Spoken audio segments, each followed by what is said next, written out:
Now for your real subs today. So today we have my boss, DJ, Director of Staff at World in Conversation. She's been here for a hot minute. Really cool person, and she's one of the only people that Sam has ever asked to implicitly be here, like explicitly asked her to be here. So thank you so much for taking over class today, DJ. Thank you so much. Hi, everyone. As Darnisha said, my name is DJ Sebalius. I'm the Assistant Director of World in Conversation, and I've been working with Sam and Lori since 2008. And I know it's a class right before spring break, and I am not Sam, but I've been learning with Sam for a very long time. So I can guarantee a couple of things. One, there's definitely going to be some class engagement. At each theme, we are going to ask for your questions, okay? And two, I'm a pretty good listener. I really do want to take into account not only what you all are thinking about and who our guests, but also your classmate, what he is thinking about. But we're also keeping in mind the stream and what that audience is going to be wondering today.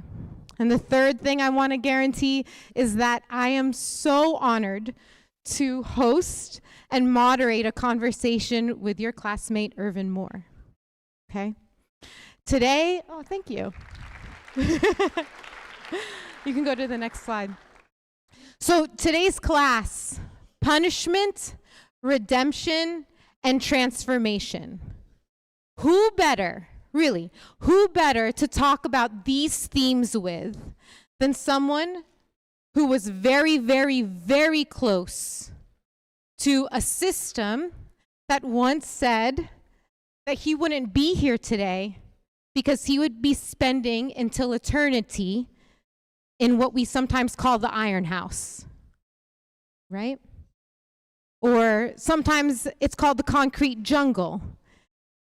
And all of us, oh, Cora, and all of us in some way or another, it doesn't have to be about you being connected to through friends or family members, but we touch a justice system. It could be interpersonal, it could be societal and where your tax dollars go and what you agree with or don't agree with, but there's something about punishment, redemption, or transformation that you've probably wrestled with. And if you haven't, you're going to have the opportunity to wrestle with it today. So it's my pleasure to introduce Irvin Moore. So everyone who took the selfie, we know the Dropbox wasn't open. We're going to send you an email about it, telling everybody to upload the selfie later on when the Dropbox is open and available. Sorry about that. But if you have taken a selfie, you should be good. Just, follow the Dropbox later on. You're completely fine, all right? Thanks, G. All right, Irvin. Well, I want to thank you, DJ. Can you hear me? Sam always told me what not to do when you first pick up a microphone. He said, what you don't do, Irvin, is say, can you hear me? And of course, the very first thing I do when I pick up a microphone, say, can you hear me? But Sam, Dr. Sam Richards, is your professor, exquisite, articulate, brilliant, but he's my little brother. In a few months, I'll be 79 years old. Next year, I'll be 80 years old. I know I don't look it. I know I do not look it. But the reason why I look this way, and I tell people this all the time, is because of a regimen that I would not recommend for my worst enemy. Because of a regimen you a regimen would not. That I would not recommend for my worst enemy. That regimen is being in the penitentiary. And a lot of you already know this because you've heard me speak previously. Is being in the penitentiary for 52 years. And I was.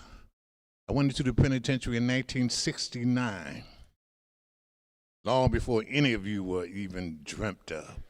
probably before your mothers and fathers may have been born. But I went into penitentiary in 1969, July 18th, and man walked on the moon, July 20th, 1969. Where I was at, we didn't know man walked on the moon. And we wouldn't know that for another 2 years. Say, wait a minute. Something as monumental as man's first step, or humankind's first step on the moon, and y'all didn't know about it? That's because we had no radio, which meant no music, no news. We had no television. We had no newspapers. We had no periodicals. We had no magazines. We had no books except for the Bible. The place that I was imprisoned was like another world, another dimension. I can put the mic just a little bit closer. Is that better? Well, I think they were hearing me pretty good anyway, but again, it was like another world. So why was I there? Being young, impetuous, foolish, ignorant, I did something that I should not have done. And the act, even though unintentional, cost someone their life, which I did not intend. I did not mean for this to happen, but it did. So there was a penalty that I had to pay. When I went to court, when I was arrested, I went to court, went to trial, was found guilty, and I was sentenced to life in prison. How old were you again? I was 21. 21. Your age, pretty much. But what a lot of people don't know is the punishment, life in prison, and you see it on television, that might be 13 years, might be 15 years, might be 20 years to life, might be 25 to life.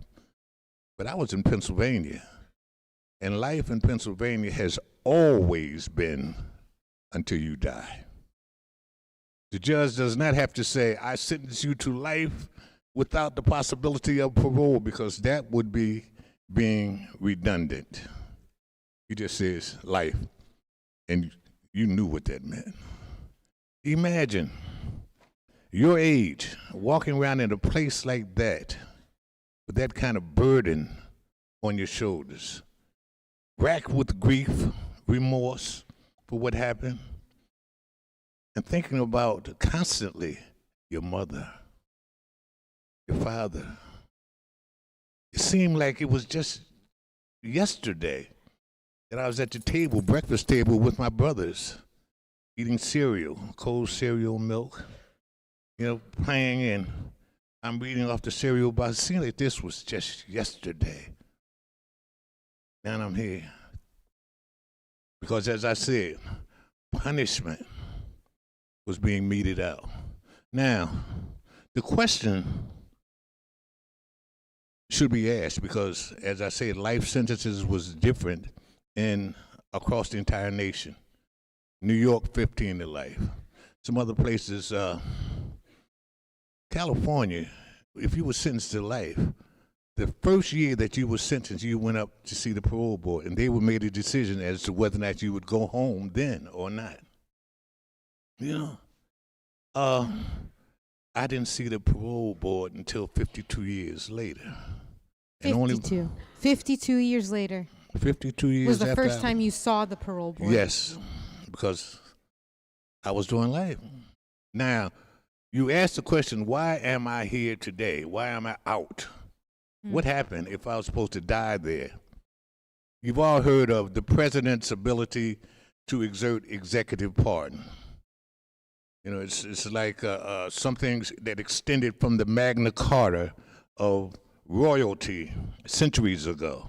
That same act, by the grace of God and the mercy of the King, I pardon you. Well, the same thing has been afforded the chief executive operating officer of the nation, which is the president. And the same thing is given, the same right, the same power is given to the governor of each state, which is like a little mini president. So The governor has the ability to pardon or commute any one sentence. And in Pennsylvania, that's a hard thing to do. Pennsylvania is a rough state in terms of punishment, which is what we're talking about. Now, what is the reason for punishment? What is it? Like, what is punishment even? And when is it punishment necessary? Punishment runs the gamut. And we as a species have evolved to the point where we're not as inhumane, some would say, as we were centuries ago, when punishment may be to cut off your hands, gouge out your eyes, to stretch you on a board in front of the populace and eviscerate you. And if anyone doesn't know what evisceration means, that's to cut you open, take a hook and put it on your intestines, and have a machine that slowly unravels your intestines while you are alive. Those kinds of things, that was punishment. Put you in the stocks so you can be shamed and humiliated, or you can be pelted with rotten vegetables or stones until you died. This was punishment at a time when man's understanding of humanity was at its basics. So we've grown up a bit. And then we invented something called the penal system, or places of internment. You know, they call penitentiaries for what reason? Does anyone know? Well, they call penitentiaries because... Hold on. I want to just see. What's okay, your someone response? knows. You're paying your penance by being there Smart before man here. God. Paying your penance. Yes, this was a place of penance. And what was meant by that? In the establishment of the United States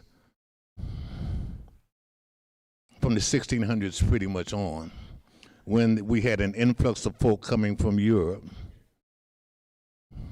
and we had an overwhelmingly Christian majority in this country, and they were the basic Christians, Puritans and Pilgrims, and their understanding of the scriptures, again, was word literal.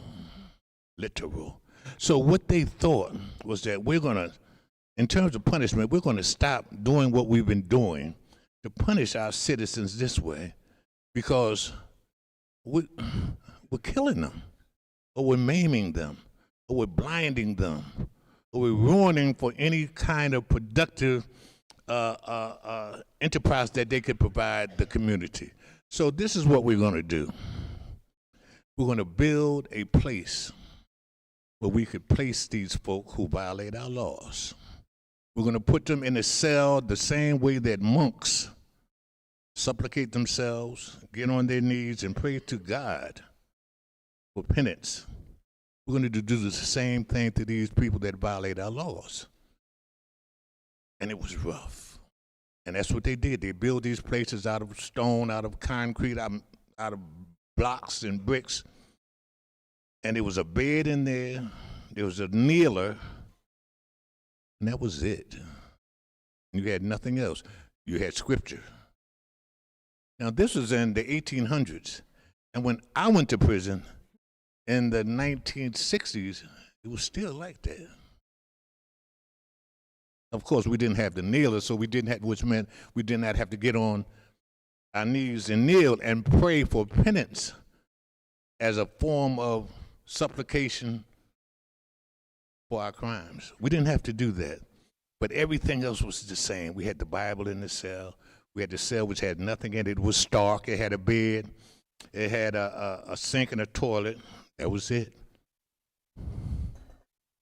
I tell people that in the early days, again, talking about punishment and how punishment changes. For breakfast, we were fed. When I say we, I mean all of us. 2 pieces of bread and a cup of black coffee. Every morning, 2 pieces of bread, a cup of black coffee. You say, wow. Well, let me tell you something. After about a year or 2 or 5 or 10 or 15, they put those 2 pieces of bread, that cup of black coffee, you salivate waiting for it. You salivate waiting for it. Oh, look, because the mind does that. All that we had was the ability to think, to imagine, and to create. And every bite I took of that little piece of white bread tasted like filet mignon, which I had never tasted, but I'd heard about it. Or it tasted like turkey or steak or ice cream. The mind does this. But again, getting back to punishment. So, you go to prison for what reason? To gain penance, your rightful place to walk amongst men. You go to prison also, and this is from the Old Testament, because of an eye for an eye, a tooth for a tooth, because of vengeance, because society itself wants to exact something from you that's hurtful and that's painful that you won't forget, and that they'll feel satisfied by its inaction. Some years later, you had some very intelligent people that were sitting, that were thinking, that were like you. Educators and academicians and scholars and students who said, is this form of punishment even working? Because why are we doing it? If over 95% of the people in prison are going to come home one day, because they are, everyone that's not doing life. The majority of people that are in prison are going to come home, and they're going to be your neighbors. In fact, they may already be your neighbors. They may be part of your family. There was a time when I would ask that question, how many people in here, in this room right now, either know someone that's been in prison, have someone in their family that's been in prison, or there's someone in their neighborhood that's been in prison? By show of hands, let me see. Whew. There was a That's time, 50%. it may have been only 1 or 2 or 3 hands that were raised. What I see now is the impact, and we'll talk about this later, of the criminal justice system and mass incarceration, prison industrial complex. But again, I deviate. So punishment should be for a reason these very astute and intelligent folks thought. And the reason should be to make and create better citizens. I mean, doesn't that seem logical? If we're going to put somebody in prison and they're going to come out, the question should be, how do we want them coming out? Do we want them coming out better than they were when they went in? You think? Sure. I mean, stands to reason. And how can we do that?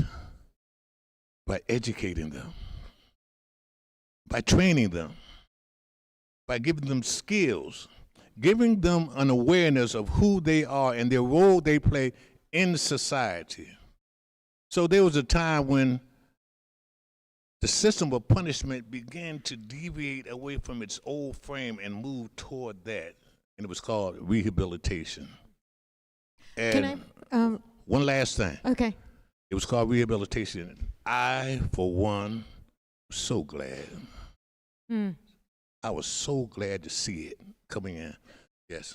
So we've moved from talking about punishment, how it was originally designed, and how it hadn't moved much by the time you were entering the system in 1969. Then you also started to see that it went towards rehabilitation. Before we start talking about rehabilitation, I just wanted to open it up. Does anyone have a question right now about punishment or when it's necessary or what it is? Yeah. Thank you. So my question was, what are your thoughts on the death penalty? Should it be applied? What are the appropriate times to be applied? And then rehabilitation, I guess, can be later. Good question. And the only way I can answer that is to say that there's no blanket explanation as to when it should be applied. I mean, everything is so, just like we as individuals are oh so different, and circumstances can be oh so different. Intent has to be involved. Severity of the actions have to be considered. Aggravating circumstances have to be considered. State of mind of the individual in terms of disability, cognitive, so many things have to be considered. And there are two slates that are normally used to ascertain that. One is aggravating circumstances, things that go against this individual and that highlight how horrendous this act may have been. And mitigating circumstances, things that work in his favor in terms of, was this an accident? Because people die by virtue of accidents or things that were unintended. Are you saying that, so I feel like you're saying you're not against the death penalty, but a lot has to really be considered. Of course. And most of the time we miss all the things that need to be considered. Of course. And, well, having been in prison for as long as I was, having known individuals that were sentenced to the death penalty, having been aware of the fact that too many people that are sentenced to the death sentence or the death penalty are later on adjudged innocent or found evidence is accrued that says, wait a minute, they didn't do this. And in a lot of those cases, it was too late to save this person. So they died, they were killed, they were murdered. So to say that I am not against the death penalty is not really correct. I don't want to see anyone put to death, not put to death, not by man's hand. I definitely don't want to see the state doing this. I don't want to see people sitting behind a bench saying, I sentence you to die, and then you're killed. I don't want to see that. Now, again, the question is, well, then what do we do with horrendous kinds of cases, brother? Or do we just say, okay, go ahead, you're free? No. That's why we have penitentiaries. So, me saying that is saying I am not a strict and staunch abolitionist. I don't believe that prisons today should be razed to the ground. Not today. Why? Because we're not there yet. We're not there yet as a species. We're not there yet as human beings who know how to act as human beings and live amongst human beings. Again, we go back to what I said is the purpose of correction. 1 second. I feel like sometimes too, when we want to think about the death penalty, it's coming back to, can we feel right about righting a wrong? And the death penalty can satisfy that. And Irvin's like, I have actually known people who suffered and have been murdered themselves for wrong information. Yes. And before we go on to that, I just want to open up to one more question up there. Do you still have the mic? Can you get off my foot, please? I think Cora really likes, go ahead. We'll do one more question on punishment. Yeah. I just wanted to ask, where in your sentence did you find like a breakthrough in your mentality about it all? Because I feel like everybody has a different story and like where they have like a breaking point and how they think about prison as a whole. You're looking for the transformation point? Yeah. Yeah. Like, I know. That's like our third theme. And we will get, hold that question though, because we will get there. Because, it's a really key story because that's why you also want to talk about rehabilitation. Of course. So Yes. we're going to hold that one. And then is there one more next to you?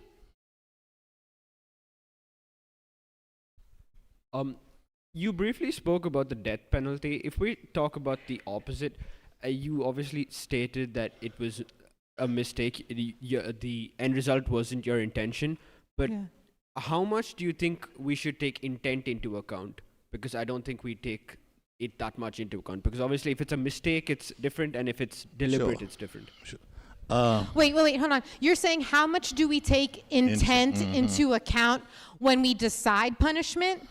Correct. And you're saying You don't think our justice system takes intent to account? I don't think they take into. I mean, I can't speak for the justice system, but I was wondering his opinion on the fact that if it's taken into account or if not. If it's even taken into account Yeah. at all, Because- intent. Yeah, because for Intent a of the mistake crime. to me, that it sounds like you've paid way too much. Well, in answer to your question, it should be taken into account. Of course it should be. What was the state of mind of this individual when he did what caused the death of another person? How was he thinking? What was he we're talking about intent. What was he intending to happen? Now, was it reckless? Was it premeditated? Was it well thought out and planned? Of course, intent has to be taken into consideration, and which is why we go before a board or panel of individuals that throughout history have been those who have been given the mantle of judging other men, judging women, the judges. We don't just, today, being called a judge is almost a political kind of thing. It's a shame, but it's devolved into that. But there was a time, you've all heard of the wisdom of Solomon, of course. Some kind of way you heard it. And he was supposed to have been a very wise man, a king.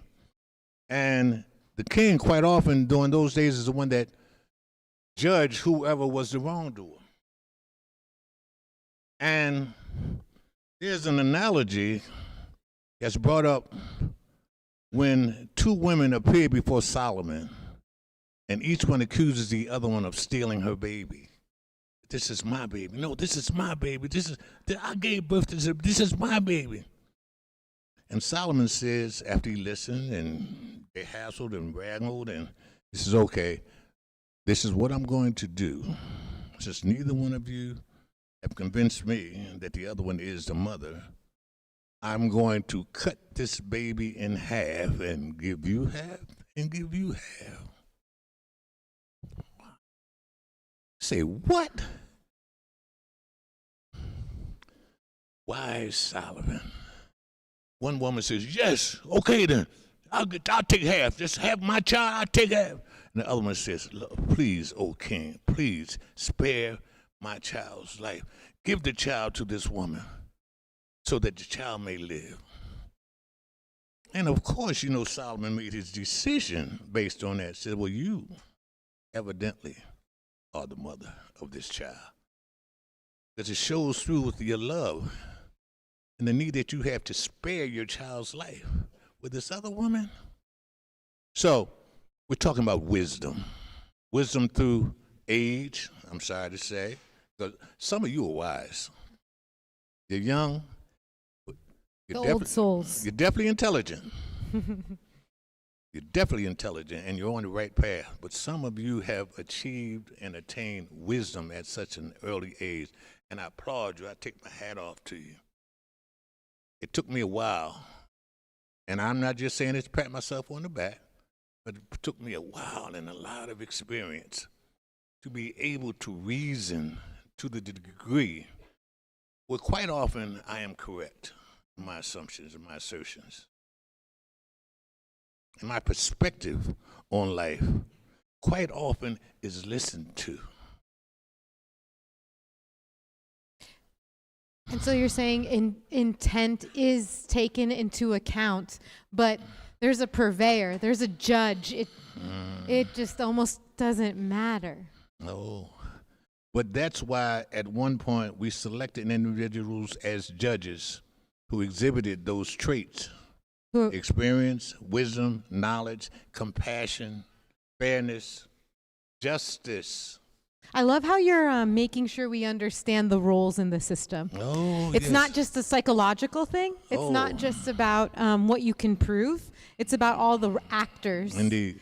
And you're reminding us that judges aren't people who just went to school for a long time. They're supposed to be people who exhibit what you described. The reason I brought up that little dichotomy is because we have moved somewhat away from that. Oh, what do you mean by that? What did we move away from? If you have something like mandatory sentencing, which a lot of you know what that is, 3 strikes you're out, which doesn't take into account who you are, your background, your lifestyle, your intent. But you did this 3 times, okay, this was going to happen to you. Wait a minute. I just want to make sure you know that we're still answering your question when we're Yes, talking about yes. intent, right? Indeed. It's still It's another example of how, and it's also your question with punishment in yeah. the death system, like the death penalty. Irv, you're saying that it doesn't matter. We're moving away from a system where you can judge intent when it's a 3 strikes and you're out, or you did this type of crime. Therefore, it's automatically going to be this type of punishment, and the judge's discretion is not as relevant. Very well said. And again, those are the days that we've moved into. When I was initially in prison in 1969, there were, again, being from Philadelphia, Go Birds, Super Bowl champs, wow. But being from Philadelphia and Pennsylvania, we have some of the strictest laws in the nation. There was a time when I heard the term, when I was in prison. I had been in prison maybe 6, 7, 8 years now, and it was rough, dark, dank, dirty, dangerous, and devoid of humanity, pretty much. We were treated like animals, non-entities, numbers. And I am not going to go into, at least not yet, I'm not going to describe exactly how it was then, because I don't want to do that. Sometimes I have nightmares. I've seen a lot. I've seen a lot of ugly stuff, a lot of horrible stuff, a lot of bad stuff. And I am not afraid to say that even today, almost 80 years old, some of it gives me nightmares, and I wake up and I look around like this. I say, oh, I'm home. I'm home. So when we first began to hear the term rehabilitation, we said, what, are they going to rebuild a house? Going to rehab something? What do they mean? They were talking about rehabilitating individuals. And this was the start, the beginning of that period philosophically in criminal justice, when he said, let's move away from stark punishment and move toward a system that could educate, train, provide civics, knowledge, human contact, because we couldn't even touch people on the inside. You couldn't touch your visitor. You couldn't touch your mother when she came to see you. Again, I usually quite often go back to my interactions with my mother in those days, because I might have been 20, 21 years old, but I was a kid, mentally, physically. I was growing, but I was still a kid. And I would lay in the cell and call my mother's name under the pillow so no one could hear me. And I say, Mom, oh. Which is why I go back to that statement I said when I said, look, I know I don't look almost 80 years old, but I would not recommend the regimen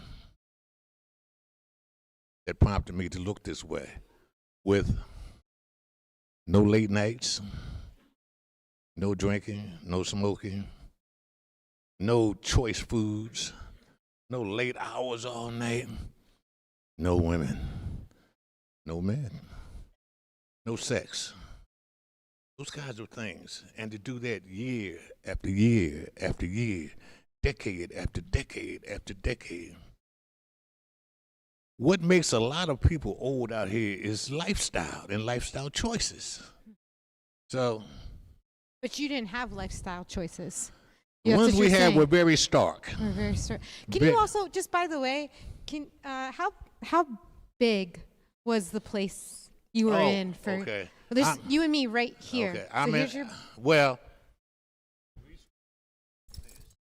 pretty much touch the walls. Each wall. Now, and I'm 6 feet tall, so I can pretty much touch the wall. Do like that, I'm touching the wall. Do like that, I'm touching the walls. That's the width of your cell. And I take 3.5 steps. I'm at the back of the cell now. Now, 1, 2, 3. I'm at the front of the cell. That's it. That's it. Say, wait a minute. And what's in that cell? Well, on this wall is what they call your bed. What they call your bed. Call your bed. The reason I say that is because we didn't sleep in beds. We slept in cots, a metal cot that was maybe 32 inches wide. In order to turn over in your sleep, you had to get up on one elbow and turn over in that same spot. Because to do otherwise, you'd fall out the bed. And the bed was metal framed. The floor was concrete. You would hurt yourself. Now, there You was. would hurt yourself if you fell out of bed. Oh, indeed. And it Well, happened. you quickly learned how to maneuver in that cell. If you had the misfortune, which I didn't for a long time, if you had the misfortune of being in the cell with another man, that took some doing. Personalities, attitudes, wow. I've seen a lot of people hurt, even killed, because of disagreements in the cell. What was wrong? Well, he kept looking at me.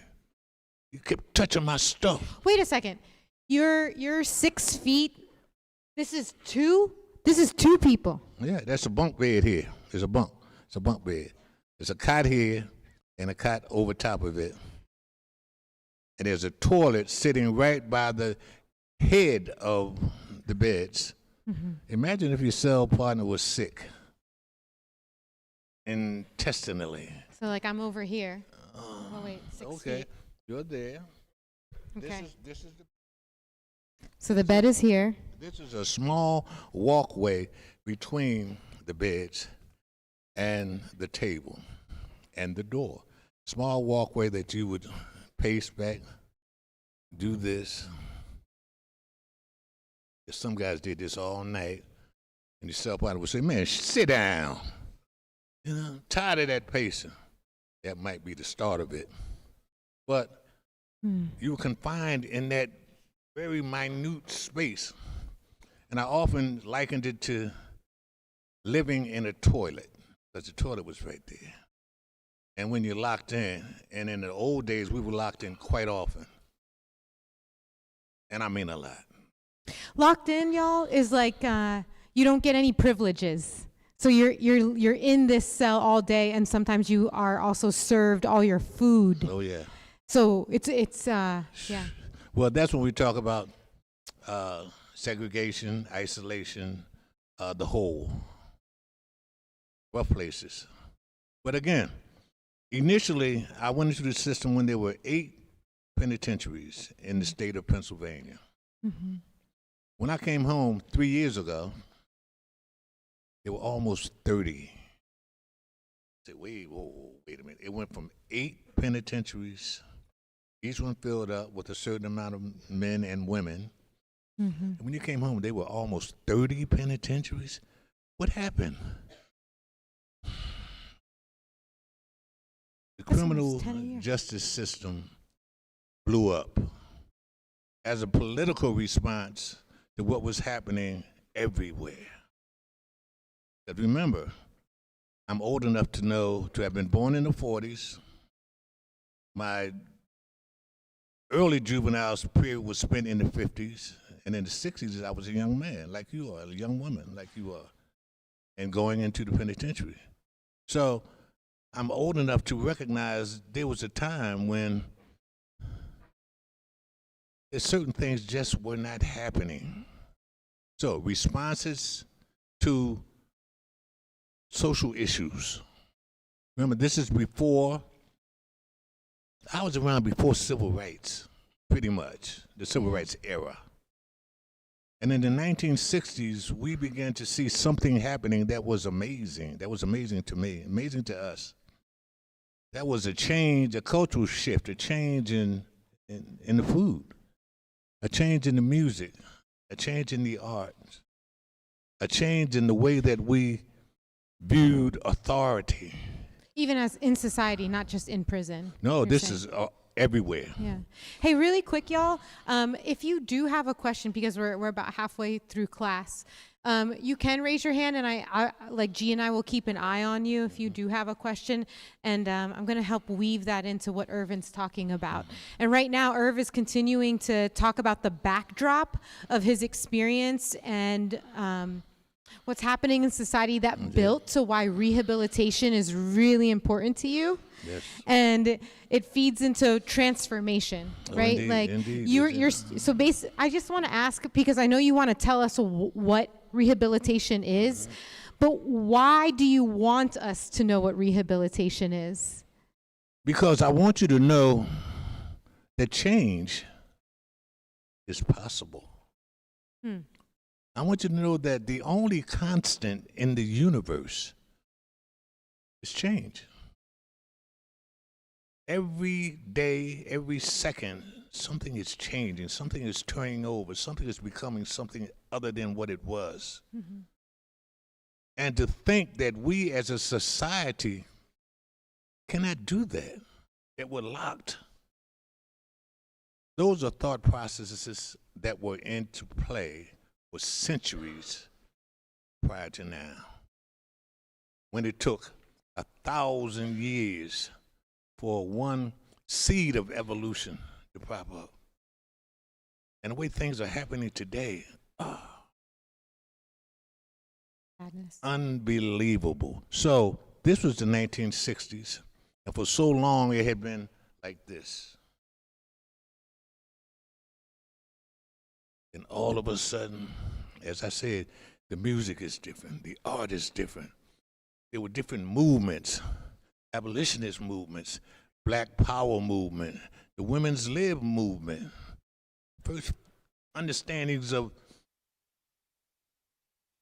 what it meant to be different, queer, LGBT, gay rights. Because before then, they had been shunned.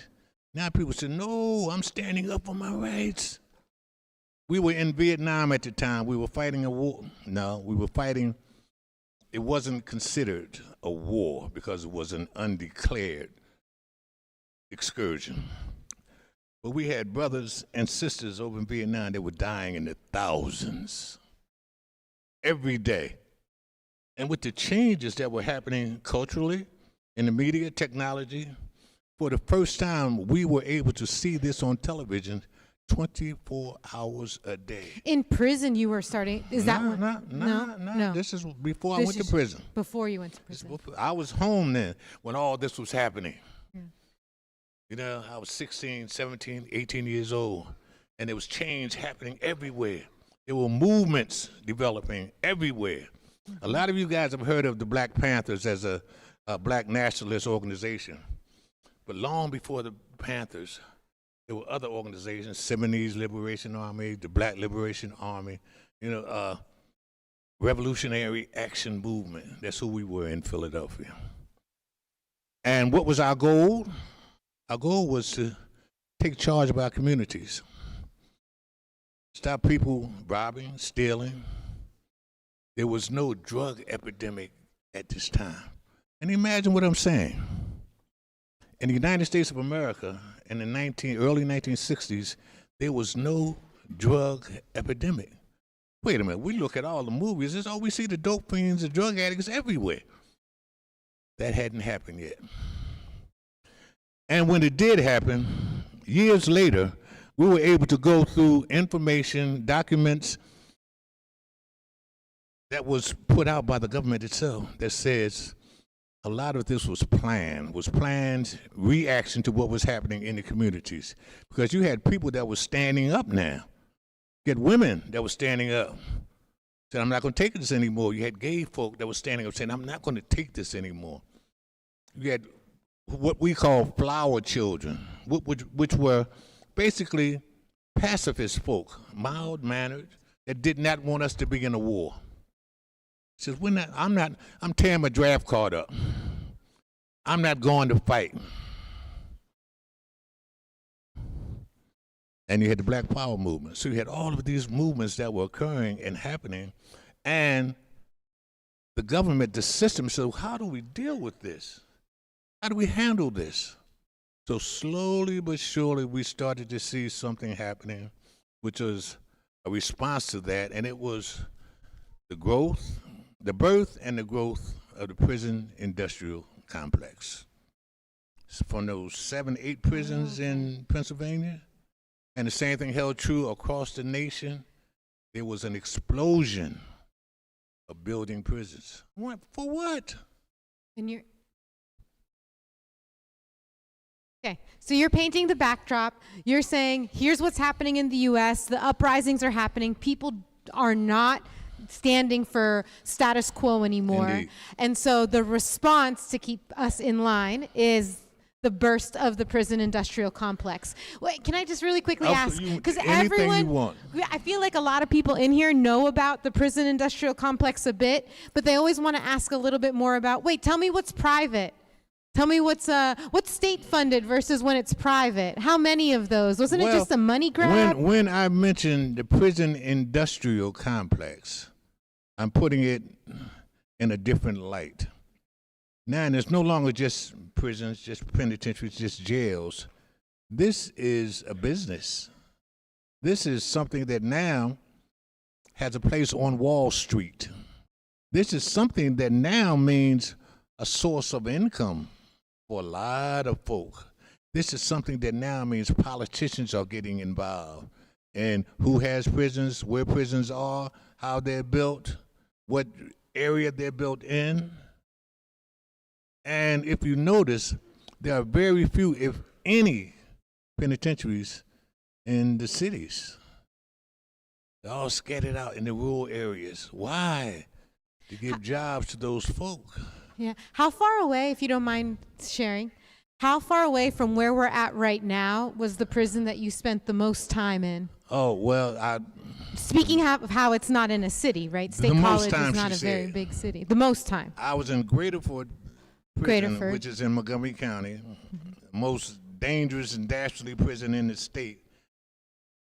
50-foot walls all the way around it.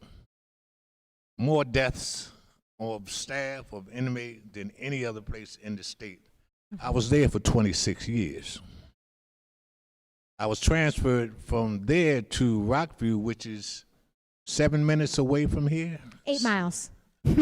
Right down the road. Yeah. And I was there for 26 years. That's why I said, wait a minute, did I spent the most at? Nah. And I don't know how or why that turned out that way. 26 there, 26 here. Yeah. It just happened. Yeah. And when I was transferred from Graterford, 3 o'clock in the morning, I was fighting tooth and nail because they came with the governor's task force and state troopers and paramilitary folk and said, we're taking control of this jail back. I had been an organizer and a leader of inmate organizations for at least 20 of those years. So I wasn't part of what they call the part of the jail that they had to take back. That wasn't who I was. I was totally, I had a different mindset. I was involved in education. I wanted to get brothers involved in school and learning. I wanted to bring more programs into the institution so that these guys, the 95% of the guys that were going home, which meant they were going back home to my community mostly, they could go back home and not be predators, And have not be the jobs. ones like they were when they got there. No. They have marketable skills.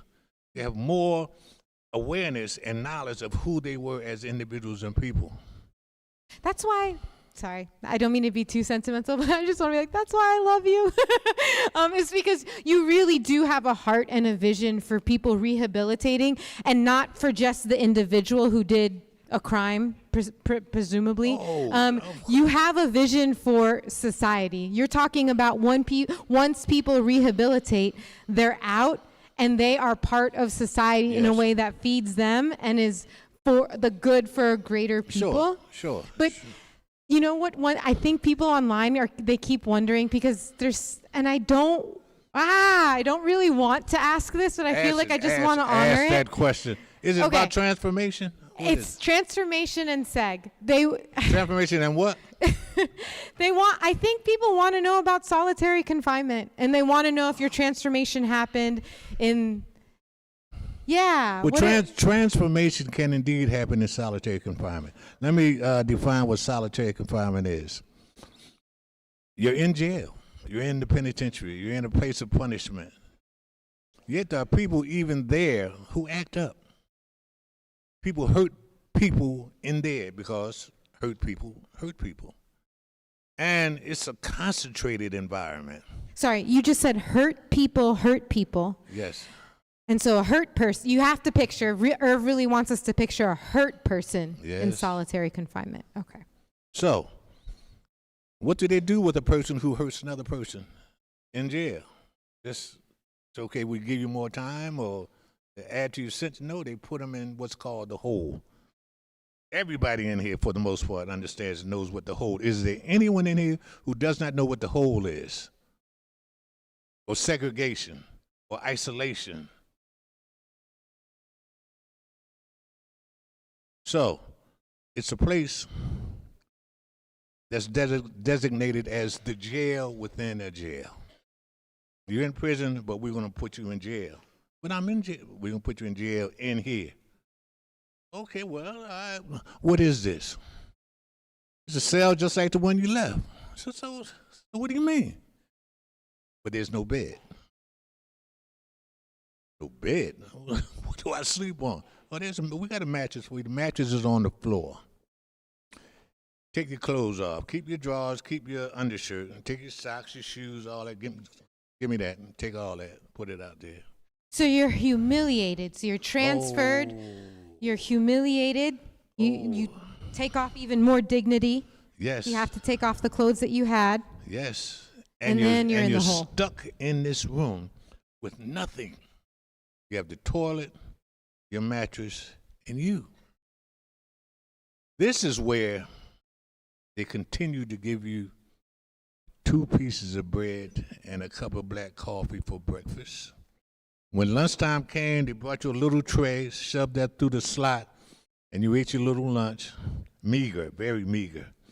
It was called Heart Healthy, utilizing portion control. So we're doing this for your benefit.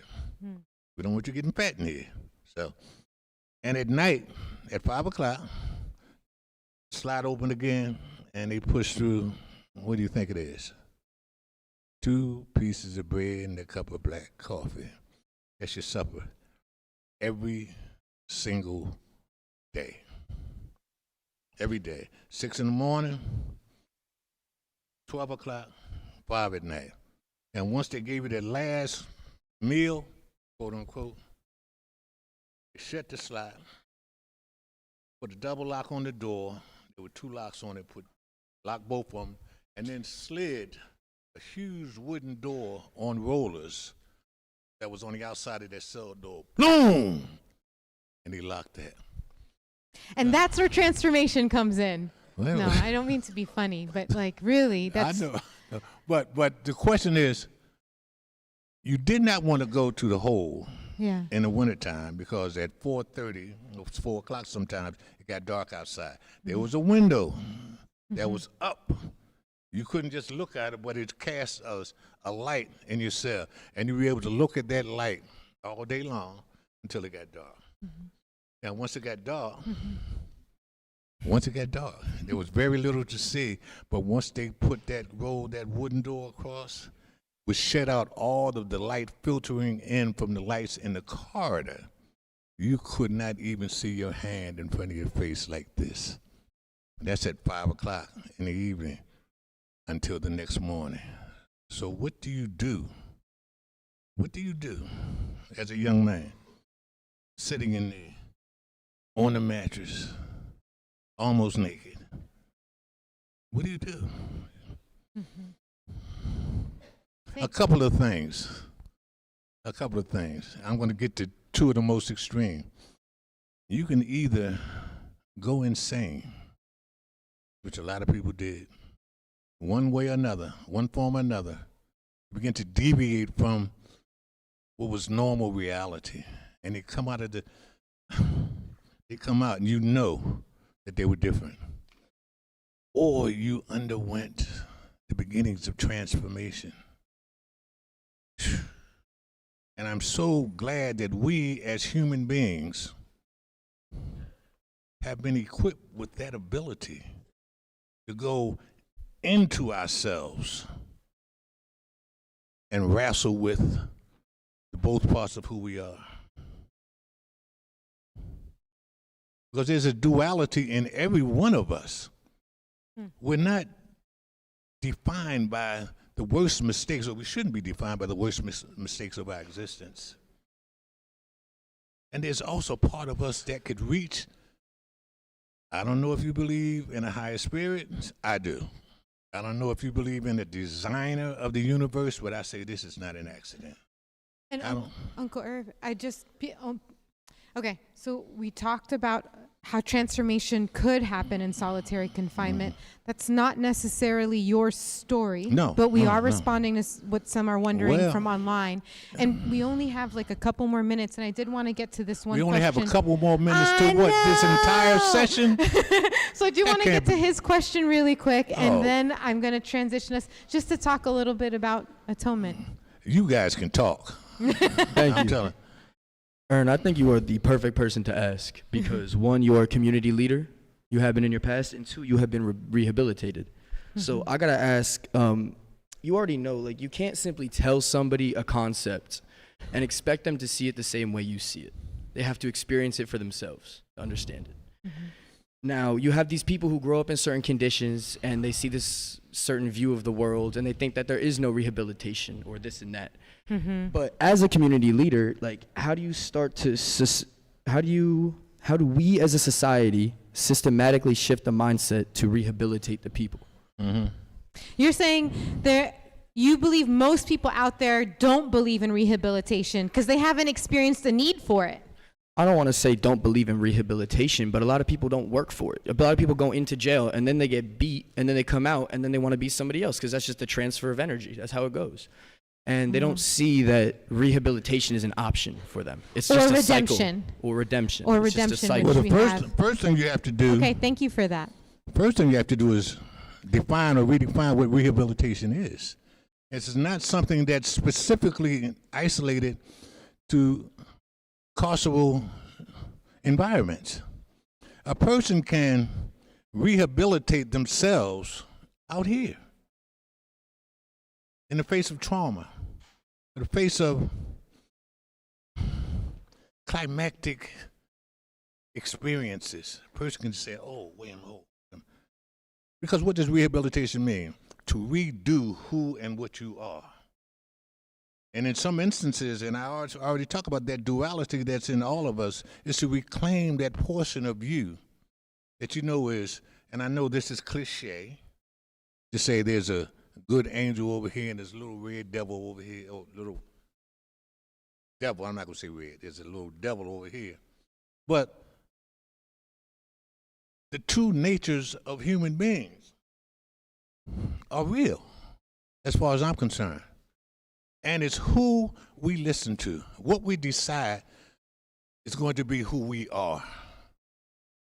This can go a lot of ways. As DJ said, this didn't necessarily happen for me in the whole, but it started in the whole because I said, wait a minute, I have to make some changes.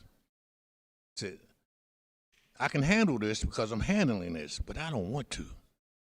You know, I mean, I know I'm in jail, I know I'm in prison, but I'd rather be out in the larger prison than be in this crap. So, what do I do? That was the first beginnings of the thought of transformation, of transforming myself. And Would you say you were atoning?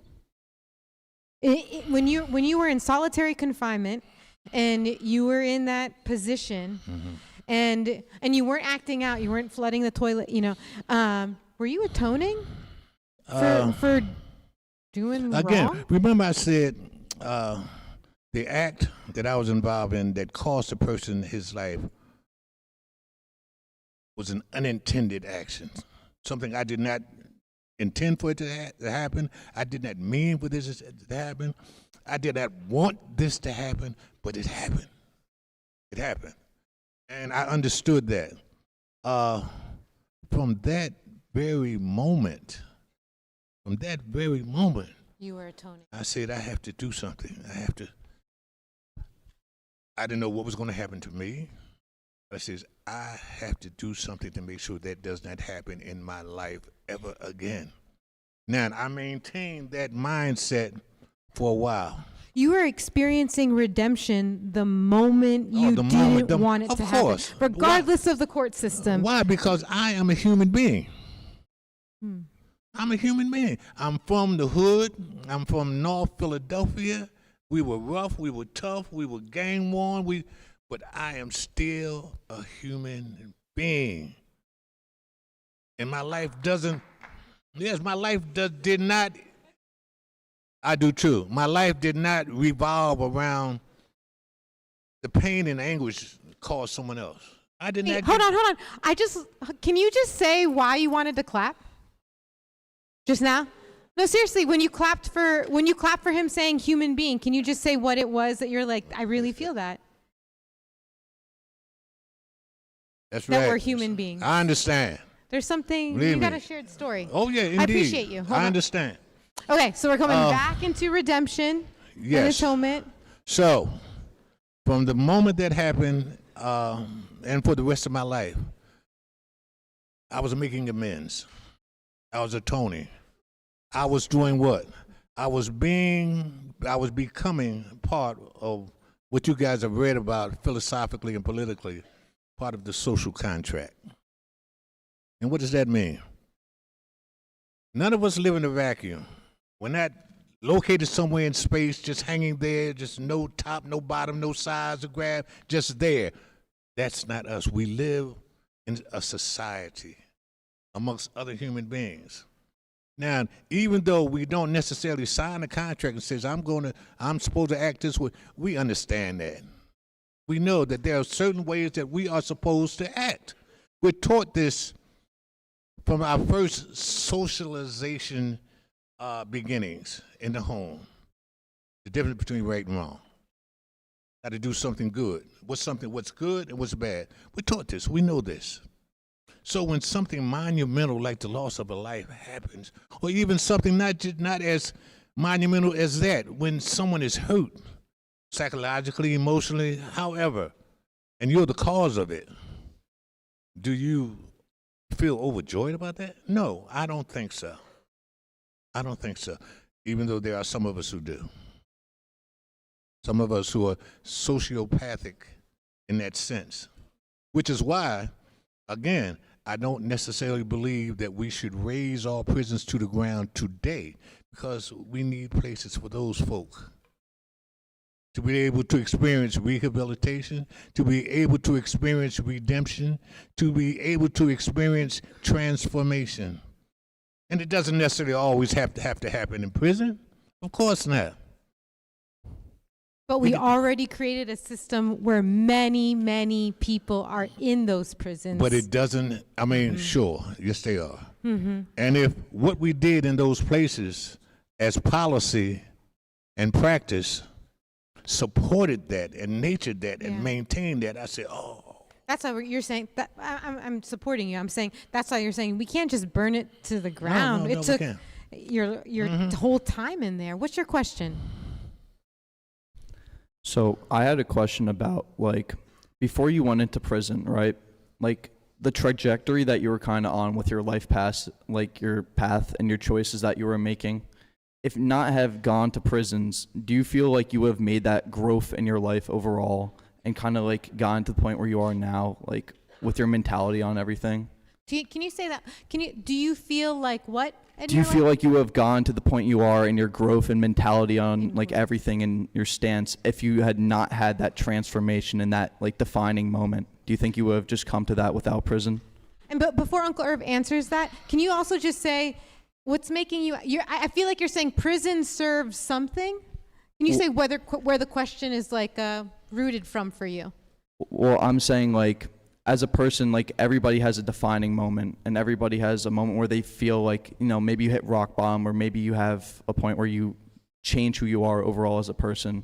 And like some people don't get that defining moment till way later.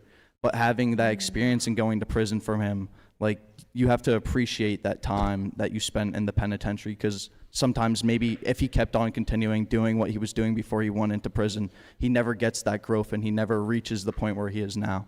So is he, like my question overall, is he appreciative for the whole experience of that?